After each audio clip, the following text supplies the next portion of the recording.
The body of an Israeli rabbi has been recovered after he was killed in what has been described as a heinous anti-Semitic terror attack in the United Arab Emirates. 28-year-old Zivi Kogan ran a kosher grocery store in Dubai and went missing on Thursday. The UAE says 3 suspects are under arrest. Israel says it will do all it can to make sure those responsible are brought to justice. The U.S. has also condemned the murder. Staying with Israel right now, they could be days away from a ceasefire deal with Hezbollah militants. That's according to U.S. officials. Meanwhile, the Israeli military launched new attacks on Lebanon's capital, Beirut, today after hundreds of Hezbollah rockets targeted northern Israel over the weekend. For more on this, let's bring in CBS News foreign correspondent Deborah Pata, who's joining me now to talk more through this. So Deborah, as you know, both Israeli and American officials have said a deal between Hezbollah and Israel for a ceasefire could be close. What are we learning? Well, in fact, Vlad, the Israeli media is reporting that there is indeed a deal. We could see it as early as tomorrow. But I need to add a cautionary note here. As a person who's been covering this region for the last year on deals that have not failed to materialize, remember, anything Netanyahu might agree to still has to be ratified by his cabinet. What that deal will look like is not clear, but that cabinet meeting takes place tomorrow.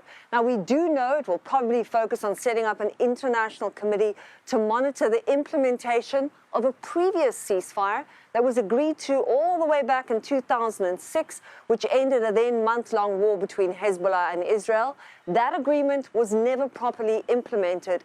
And together with the UN Security Council resolution known as 1701, it was supposed to see Israeli forces withdraw from Lebanon and for Hezbollah to end its armed presence along the southern border south of the Litani River. Those withdrawals would then see the influx of the Lebanese army troops. Remember, Hezbollah is a militia group, not the country's official defense force, and they would patrol the border, the official defense force, together with existing UN peacekeeping forces in the area. But as you mentioned, despite both Israeli and American officials saying that this deal could be close, possibly tomorrow or within days, the war seems to have escalated, resulting in a very bloody past few days, with that deadly Israeli hit in central Beirut, killing more than 80 people, and Hezbollah rockets hitting one building in the north of Israel and setting some other buildings alight near Tel Aviv. Vlad? Deborah, what about this new UN report that's describing the conditions in northern Gaza as catastrophic? There's been reporting of that for some time now. Is there any movement in getting more aid to the region? It is something that President Biden has urged Prime Minister Netanyahu to try and facilitate. It is indeed, and it forms the substance of those arrest warrants from the International Criminal Court. One of the crimes that Netanyahu and his former defense minister, Yoav Gallant, are accused of is forced starvation. Frankly, Vlad, we really are running out of words to describe just how catastrophic things are in northern Gaza. The United Nations says that the ever-present threat of famine there may in fact already have taken hold in some households. Virtually no food has been delivered there in over 40 days.